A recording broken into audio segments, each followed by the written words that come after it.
So this video is a follow-up to my review of the organisation known as Ayahuasca International, also known as Inner Mastery, and the various other names that they go by. And if you haven't seen that video, then I really recommend you watch it first because it gives a lot of context to what gets discussed here. Now, after my review of Ayahuasca International, I received a message from someone who used to work inside the organisation, and they wanted to share their experience of working for them. The conversation that follows is from someone who is going to go under the alias of Nemed, as she wants to remain anonymous. Now, Nemed was originally a customer of Ayahuasca International, and she participated in several of their ayahuasca retreats. Unlike me, however, she had a much more positive experience with them. So much so, in fact, she decided she wanted to become a part of the organisation and go through the facilitator training programme. But once she was inside the organisation, both working at the retreats and also going through the facilitator training, she began to see things she wasn't comfortable with, which led to her leaving the organisation. In this conversation, we talk about how the staff are overworked, the kind of cult-like behaviour within the organisation, and how its leader seems to have a strange obsession with male genitalia. Now, just before we get into it, I want to give a bit of context to the facilitator training that we discuss. In one of my previous videos, I talked about how opposed I am when organisations get you to pay them in order to give you a job. And in the case of Ayahuasca International, I just wanted to break down those costs so you realise just how much cash they are milking from well-intentioned people who just want to work with ayahuasca. So if you want to be a facilitator for Ayahuasca International, first you need to attend a minimum of 3 of their retreats at around €450 a piece. So that's 3 450s, €1,350. After that, you need to attend a minimum of 6 facilitator training sessions, which are priced at €800 each. On top of that, you have to pay extra to attend things like workshops for rapé or bufo, and they cost an additional €100 each per workshop. And you might attend, say, 2 of these on average per training session. So 6 times 200 gives an extra €1,200. So the total upfront costs for you to have the privilege of working for Ayahuasca International is €7,500. €7,500 that someone has to pay just to work for this organisation.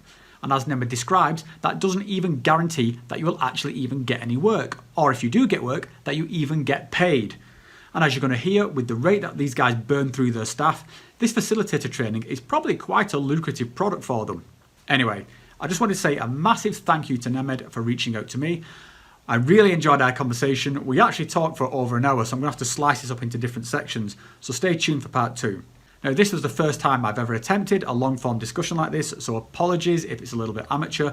But if you do like this kind of content, let me know in the comments and I will look into doing more of it. Okay, so here's a conversation. I hope you find it informative. And as always, if you enjoy the content here on Adeptus Psychonautica, then please subscribe to the channel. Okay, so I'm on the call with Nemed, and Nemed is an alias because she wants to remain anonymous. But Nemed, perhaps you could introduce sort of what your experience was with Ayahuasca International. Perhaps, starting with what kind of period it was that you worked with them and for how long. I worked with them from January last year and until October. It started out as basically working in the kitchen, helping out at the retreats with the preparations, with the cleaning, things like that. And since I really wanted to work more with the organization, and I wanted to go to the school and learn to become a facilitator, I started eventually getting more engaged and working with gathering people to the retreats, being sort of like a contact person.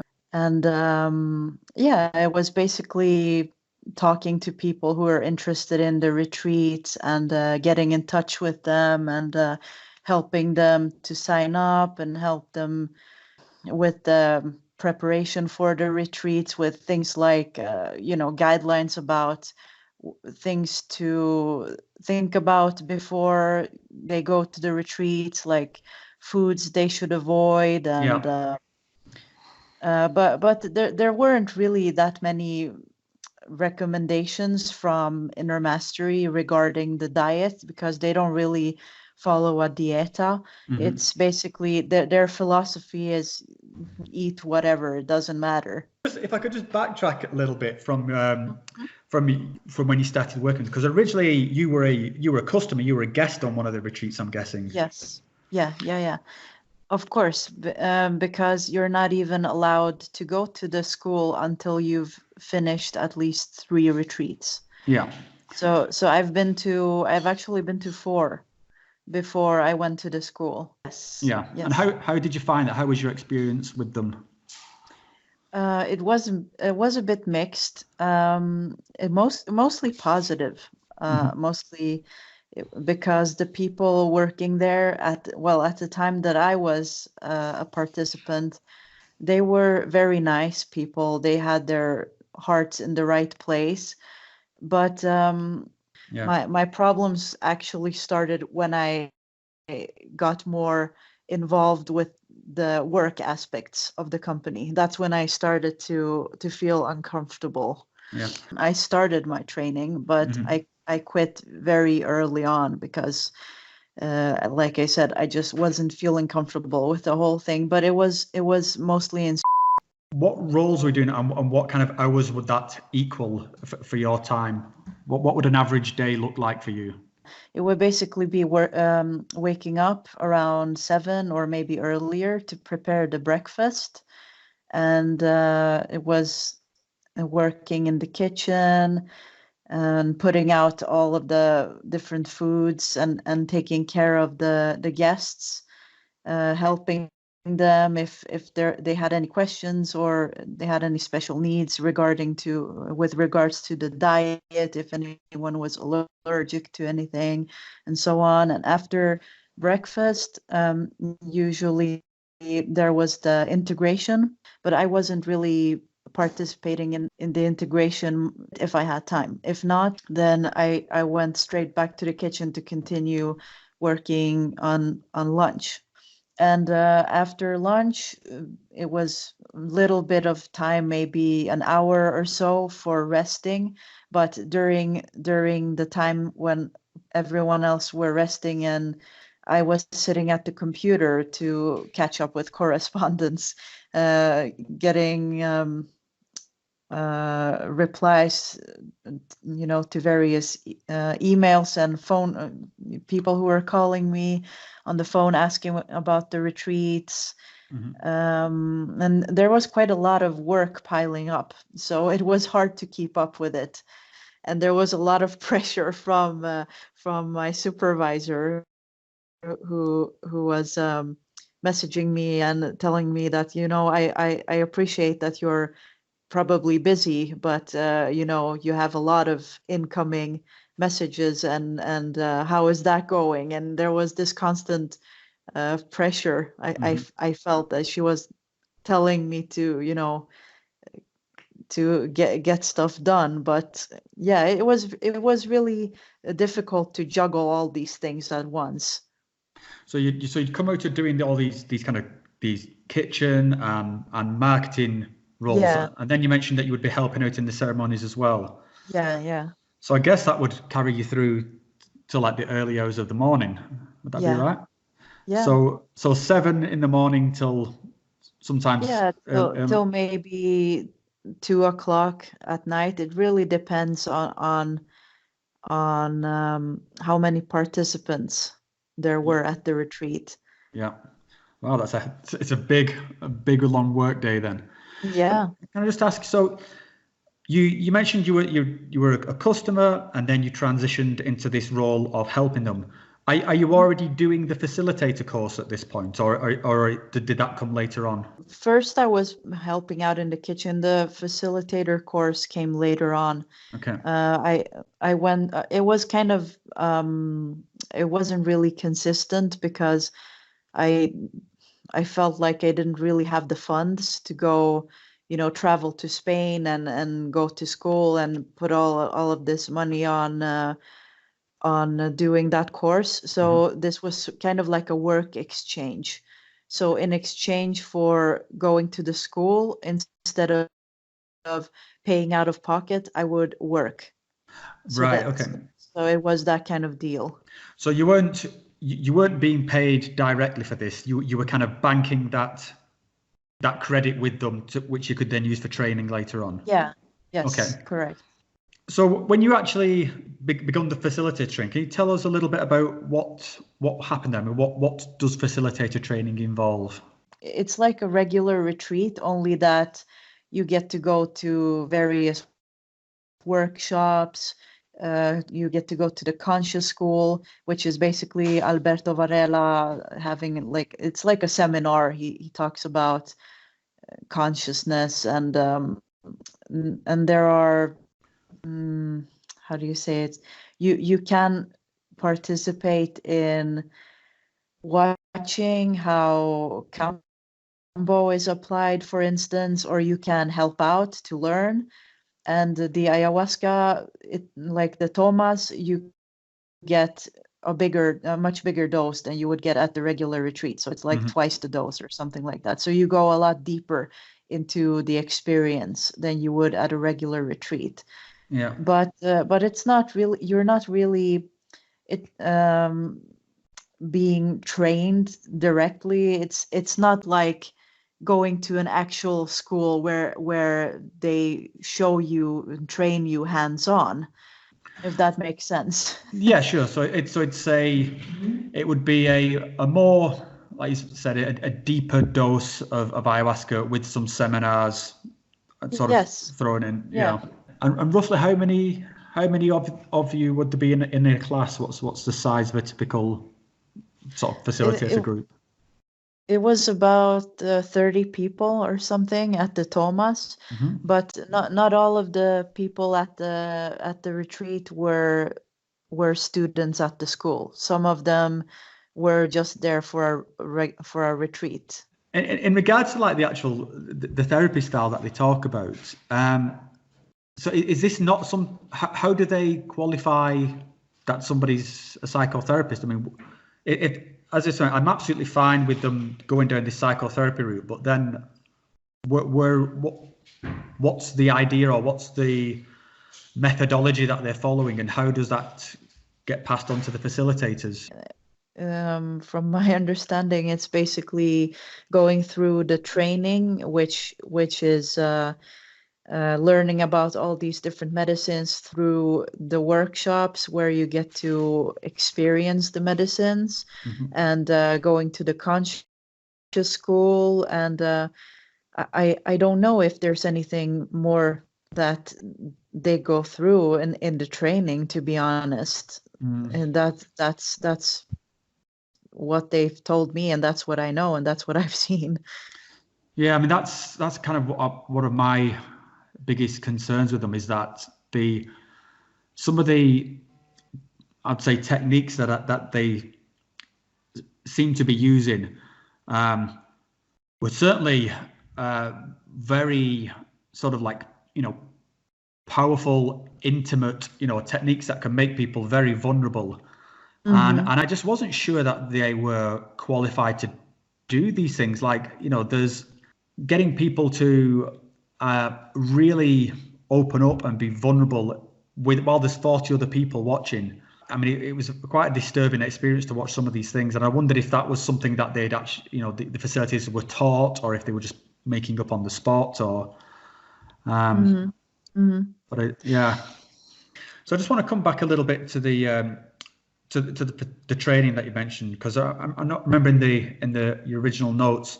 You mentioned that they were like add-ons to the training. So you've already, just to kind of set the scene, and correct me if I'm wrong, but you've banked this kind of credit with them for working with them, and then you've travelled to Spain, I believe, to take part in this training. Yes. So at this, when you've done that, was this completely on the stuff that you banked, or did you have to pay anything additional as well? Yeah, sure. For the workshops, yeah.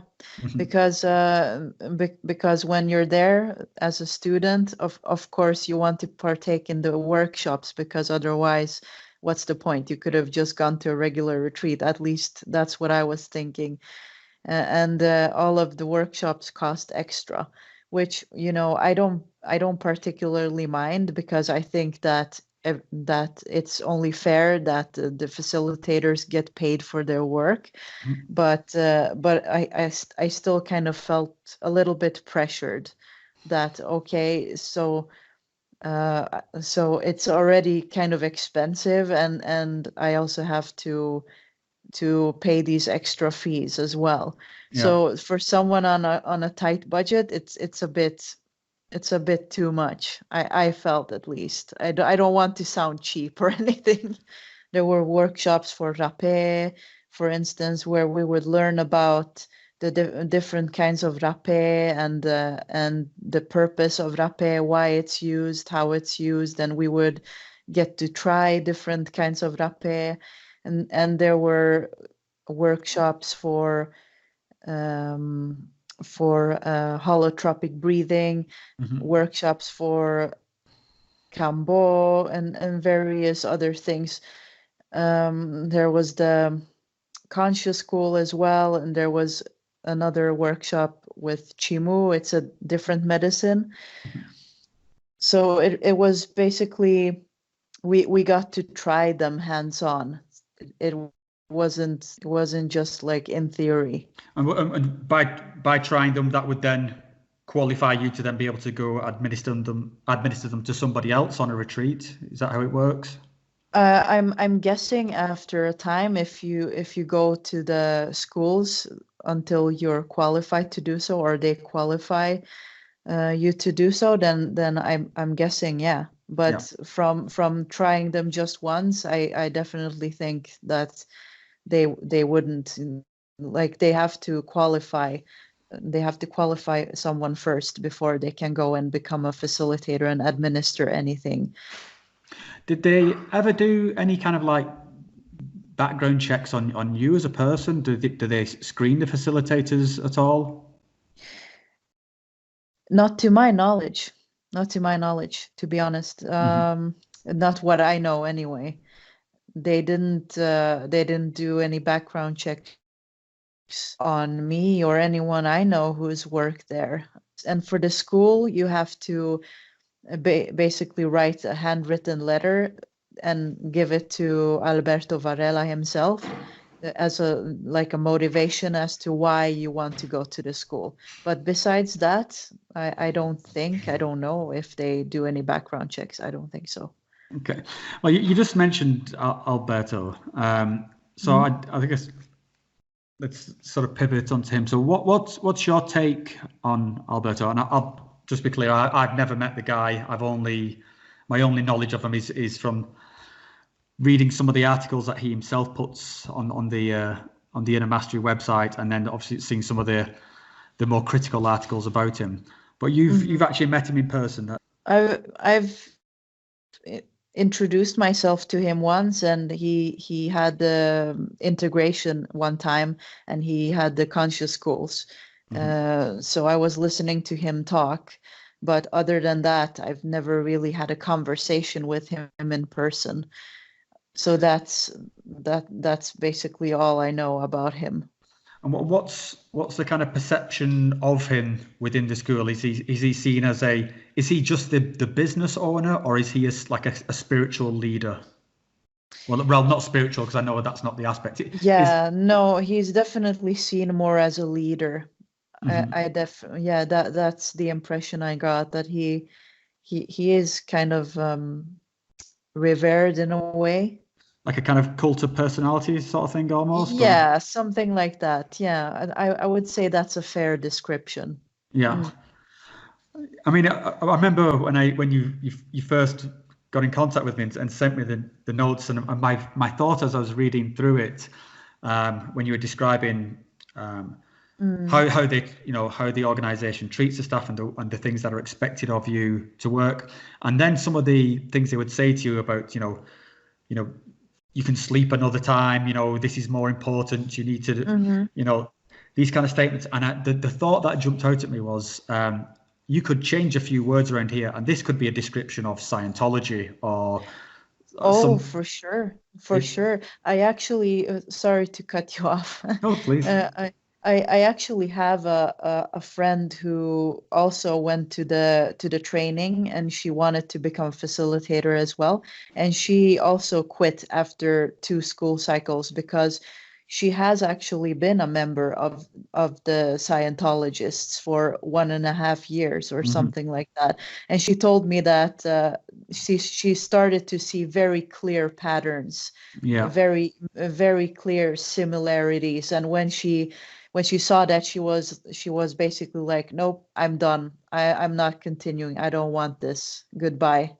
Yeah, I mean, Mm, it's yeah. I thought the similarities were striking in this kind mm, of, and particularly with how the people it sounds like yourself, who you kind of you're going into this with such good intentions and wanting to mm. be part of something where you feel like you're going to make a huge difference, Yeah, and it just feels like they just suck it out of you. They just yeah. it's kind of take, and then lots of kind of when you mention these financial add-ons and stuff, Mm, again, mm, very similar kind of business model mm. to Scientologists. So I suppose that then does ask a question: would you perceive this organization as a kind of cult? Definitely. I didn't think about it when I was a part of it. But actually, my mom jokingly asked me, "Are you part of a cult or something?" And and at the time, I was laughing at her and said, "No, no, no, it's not a cult. It's not like that at all." But Hmm. in retrospect, thinking about, I was actually watching a video on YouTube. There's this guy who makes these really good videos, actualize.org, Hmm. and he was talking about cults. He was describing what a cult is and all of the characteristics of a cult, and I was like, oh my God, they just fit. They fit into, if you would say that there's like 50 characteristics of a cult, I would say they fit into 48 of them. Hmm. And Mm. they do use this kind of line of like we're saving the world, kind of, or we're awakening the world. Is that? Oh yes, oh yes, for sure. Oh yes, that was they were having seminars where they would get people interested in their organization and interested in the medicines, where they would invite people who were interested in ayahuasca and who didn't know about the shamanic remedies and stuff, but wanted to find out more. And that was the whole theme of their seminars. It was that, oh, we don't have time, we have to act quick, we have to wake people up because yeah, it was pretty much like a doomsday scenario in a way that, which I can kind of understand, and there is some truth to that, the whole creeping totalitarianism that's going on in the world right now. Hmm. But it was, I felt, kind of exaggerated, and that's also something very typical of a cult as well. Yeah, yeah. Again, there's definitely a lot of parallels there. And I think the thing what I always think with those kind of situations is, do they think that what they are doing is the actual is the cure to the world's problems, or is that just a kind of a part of it, and there's something else going on behind the scenes? So what I kind of mean there is that, like, again, to use Scientology as an example, they have the kind of the line that we're here to save the world, and Mm, then you think that by supporting this organization there's actually a bigger project happening behind the scenes, and you're okay, so you're cleaning the toilets and you're sweeping the floors, and that's just keeping the lights on because these guys are doing something important over there and you're not privy to it. But I just wonder, with Ayahuasca International, is that the case, or do they think that just by doing these retreats across Europe, that's the thing that's actually going to fix it? that's a good question. I don't really know how to answer that, to be honest, because I don't really know what their motives are, like at the depth and behind the scenes. Hmm. Uh, but um, Do you think but there but was something behind the scenes, or do you think that what you saw pretty much you saw the sort of the organization. There wasn't like what you saw and then like a secret club going on somewhere else where they kind of brainstorm how to bring about the global awareness. No, not that I know of. I know that they would hold conferences for the people working in the organization where the facilitators and how do you call them, integrators and just everyone working in the organization would get together and they would talk about I don't know how to improve things, I guess, because I've never actually been to a conference, Yeah. so I don't know what comes up there. But that's what I know, at least. I don't know if they have any secret meetings or something like that. And these conferences these are like internal things, because I don't see them having much of a presence at things like, there's an ayahuasca conference coming up in Spain. I think it's next month, and there's a lot of these kind of global ayahuasca organizations, and as far as I'm aware, they Ayahuasca International don't seem to be taken seriously within those circles. So the conferences that you're referring to, is this just like an internal thing where they sort of? It's internal. No, it's not open to the public. It's just for the people working there. So I just wanted to sort of go back to Alberto, because one of the pieces of criticism that's been leveled at him is that he comes across as a bit of a sexual deviant. There's been some complaints against him, sort of coercing people into sort of, sexual manipulations. Did you have any experience of anything of that nature, or is that? Do you think that's something that might be being overblown, or do you have any take on that at all?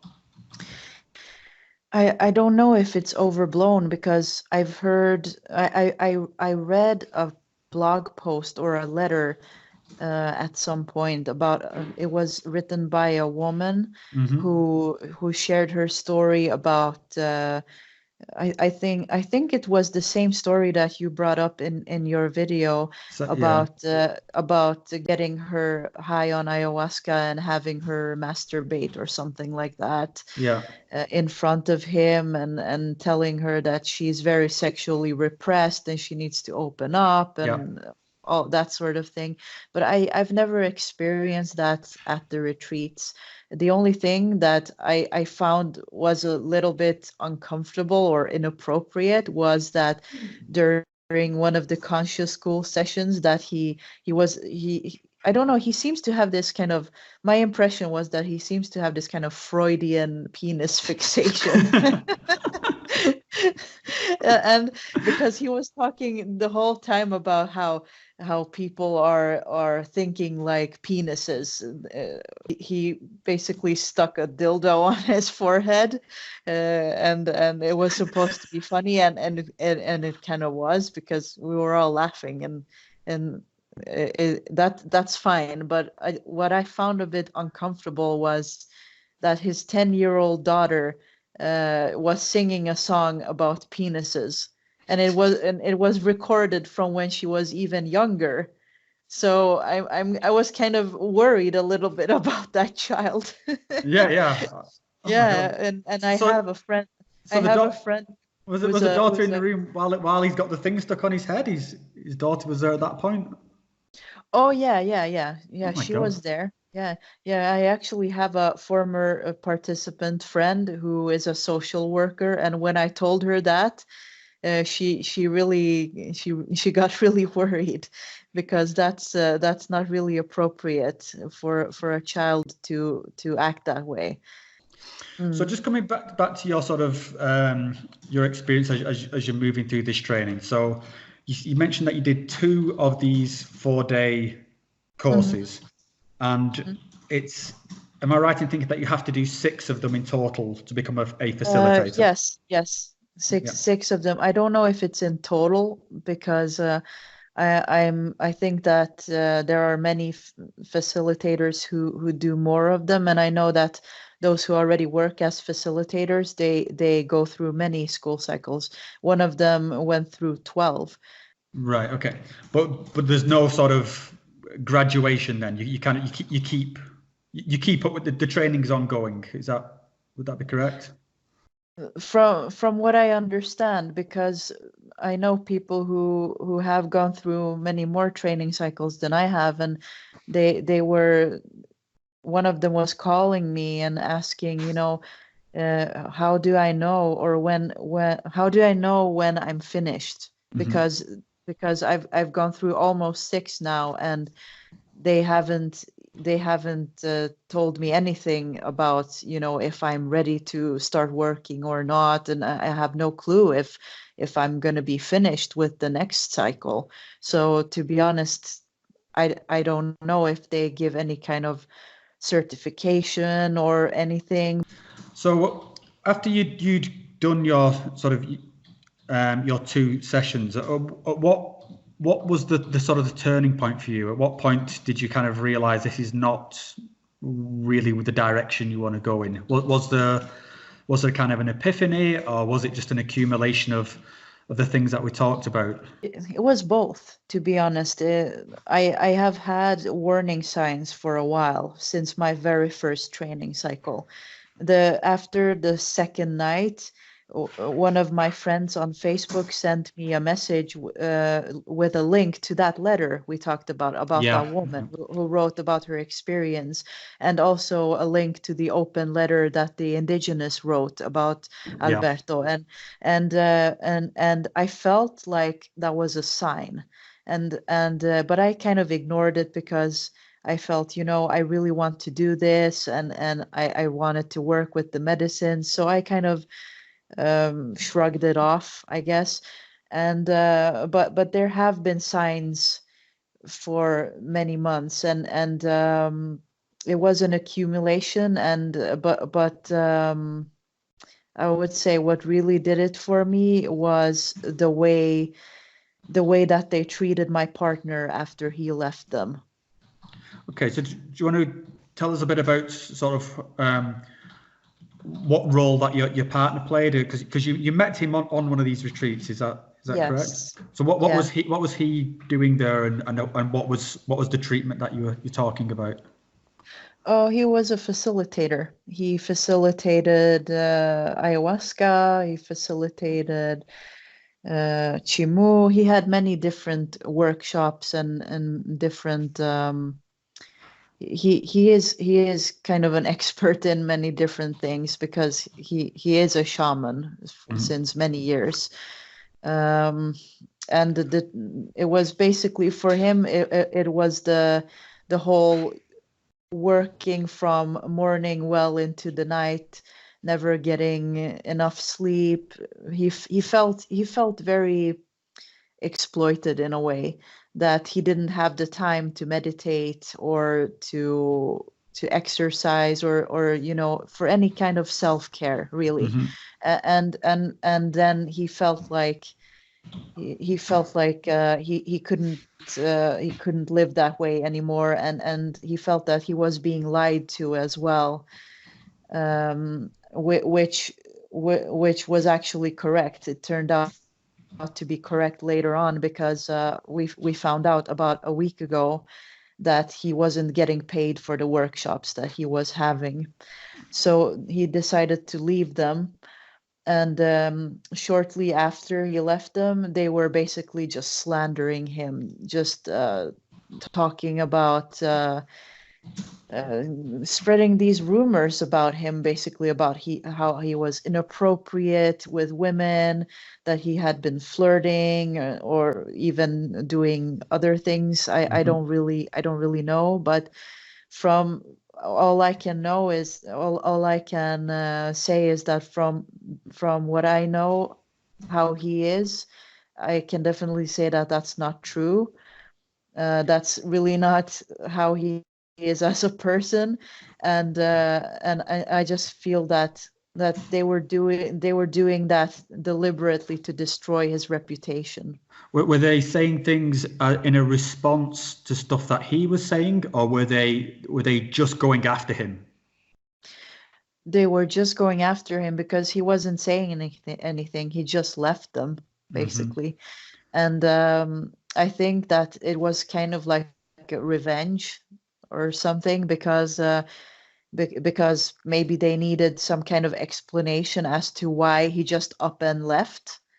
It's because he doesn't. Maybe. He just doesn't want to save the world. That's his problem. He just doesn't. He just wants to keep the world in darkness. Clearly. Yeah, exactly. No, but I'm thinking that maybe they were really upset and angry that he just, up and left without announcing it. And I guess they needed some kind of explanation that, it was because of him, not because of them. Yeah. So that he was the boogeyman, and that they kind of like an excuse, like, oh, we had to let him go because he was behaving in an inappropriate manner or something like that, Yeah. which is totally not true.